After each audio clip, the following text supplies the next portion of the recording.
You ask Tiger to calculate. This deals with linear inequalities with one unknown.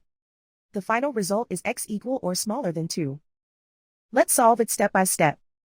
Group all constants on the right side of the inequality. Subtract 15 from both sides.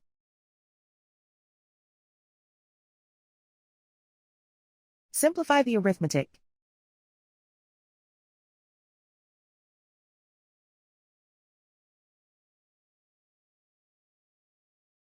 Isolate the x. Divide both sides by 3.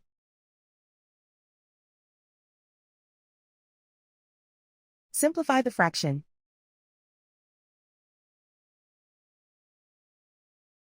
Find the greatest common factor of the numerator and denominator.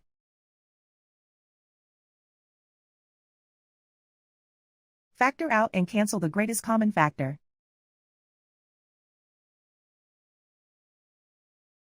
Plot the solution on a coordinate grid. And so the final result is x equal or smaller than 2.